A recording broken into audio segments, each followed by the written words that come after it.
We're here at the Titleist Performance Centre at Woburn, where I'm going to be fitted into the Titleist Vokey SM11 wedges. We're going to go meet John in the fitting bay now and get started.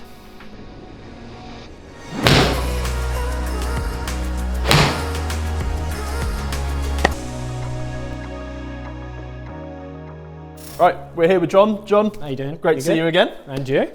Really exciting video because we are getting fitted into the Vokey SM11s. Correct, yeah. So talk us through the process. Well, normally, obviously, if you came up to TPC, we'd be doing predominantly a lot of this off of the turf. That's the whole reason we've got the facility. Utilise as much of the turf conditions as possible, but we kind of want to throw a little spin on that. One, the conditions at the minute this time of year are going to be really soft, so if we do it solely based off turf conditions, you're going to be in probably a different grind to what you would be in the when you're playing it you're most frequent, so like in the summer months or in the better months. But also what we want to show everybody is we've got an app that helps trade accounts, fitters, indoor environments where they're trying to fit people for wedges, simplify the process and go through the process in their environment using a tool that basically just goes off of your dynamics. So you would select what the golfer, right hand, left hand, what their handicap would be, and then the typical conditions of their course. So this is valuable for me because when you're talking to players, they might say, you know, I'm a traveling golfer, so I play links a lot. I also play parkland, so you've got different scenarios and these can be tweaked. What's your level of confidence outside of getting out of a bunker? So to give you an idea, this is can't get out to tour player. Definitely not tour player, definitely not can't get out. So Okay. I'd go more, I think. Good. Yeah, Okay. fairly confident out of the bunker. So we will gap that, and that's pretty normal to your setup, Yeah, isn't it? that's bang on for me, yeah. So Yeah. 50, 54, 60. And all the app's trying to do is it's recommended the lofts based on how we can get a 60 in your bag and what would be the most beneficial stretching. So like ideally 4 degrees would be best, but that would leave you with 58. Yeah. So when we get into the next bit and we start explaining what you use the wedges for, if you never hit full shots with the 60, the stretch between 54 and 60 will be less of a thing than if someone says, oh no, I normally hit like full shots with my 60, and then you might want to potentially look at 54, 56, or maybe even bending them to be 55. Yeah. We use TrackMan.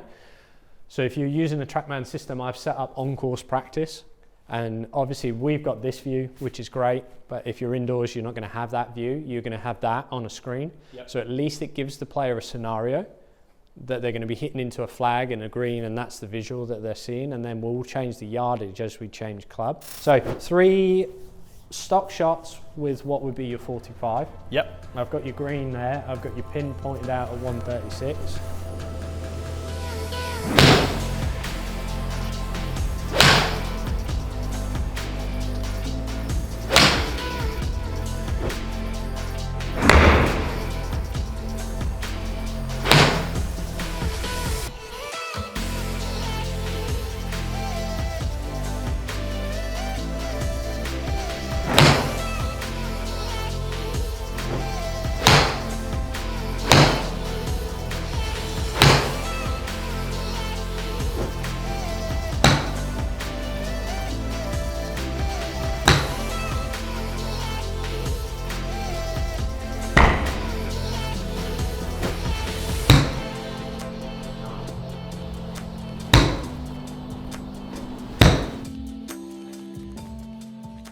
This is where it's important that the person being fitted is as honest as possible.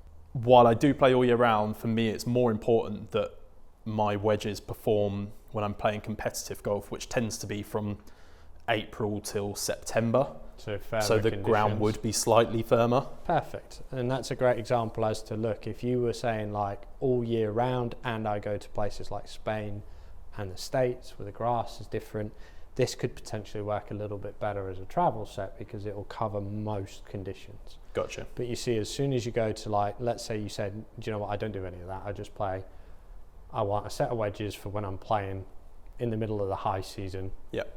Elite level golf, conditions are going to be tight and firm. You can see here, everything changed. You've gone from 12 to 8. Yep. In the full sole, you've gone to the S grind in your 54 instead of the D, and you've gone to M grind in your 60. Gotcha. Which is probably not far off what you've got now. Yep. I would assume. Yep. So then you get percentages and percentage matches, right? And the reason you'll have percentage matches is because based on your dynamics, there'll be a sway one way or the other. You could use either, right? Yep. Anything that's relatively close, we'll take out there. So you see the tight pin on the right? This one? Where Yep. you haven't got loads of room to land. Yep. I want you to hit to that. Okay.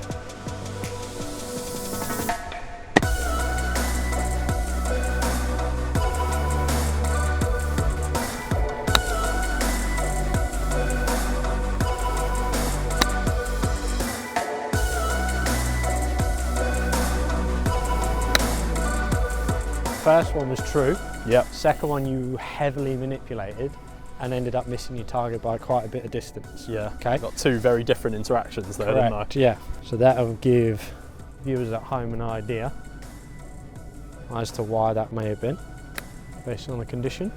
That's a very good shot.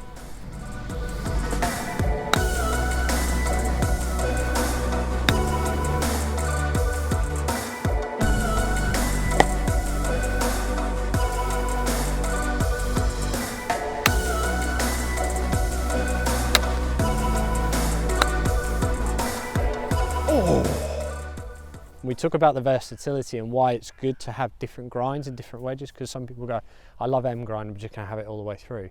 If you just have that grind all the way through, you can only hit certain shots. So if your ball ends up just in the rough and it's kind of, you know, sat up a little bit, if it's sat down, you can get your 60 in behind that, no problem.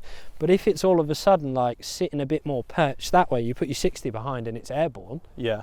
and you've got an 8, and you can't add more bounce. You can open it potentially, but you've got to be so much more aggressive with it. Yep. You lose a bit of that control and that versatility in your shot shaping. Yep. Whereas if you go to your 54, which is a 10S, and open it a little, you give it a little bit more effective bounce, and you know you can hit the same shot and use the wedge to get it to the destination you're looking for. Yep. So you're not changing techniques drastically. You're seeing how the ball is lying, and you're effectively picking the wedge. Using the tools to help you hit the shot, right? Makes sense. So the last thing I want you to do is I want you to hit a couple of like long chip shots here. Okay. With the 54.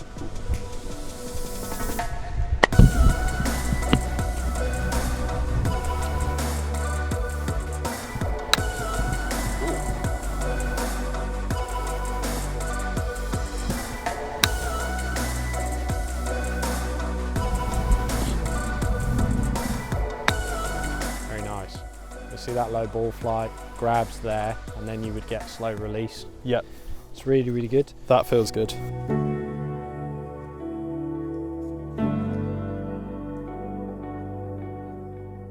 Awesome. Thanks, Cool. John. No worries. Appreciate that. So we ended up in 54S. 54S, 60M. 60M. And then you got 50 and an F, 08F. Yep. And then your 46 will bend to 45, because Cool. that thing keeps with what you've got. And obviously that comes in an F.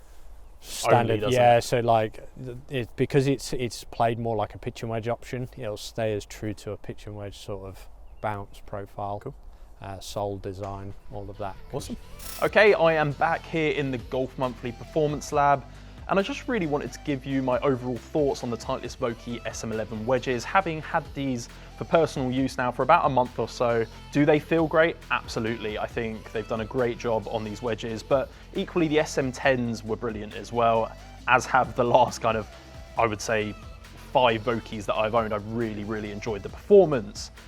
Do they spin anymore? Has the technology changes they've made, such as the 5% larger kind of surface area with the grooves, the new kind of friction between the grooves as well, and the direction that runs, has that made a difference to my spin performance that I saw on the golf course?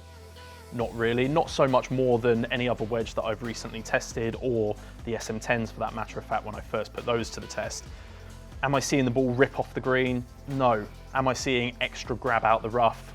Not really. I'm seeing it just as much as I would probably with any new wedge.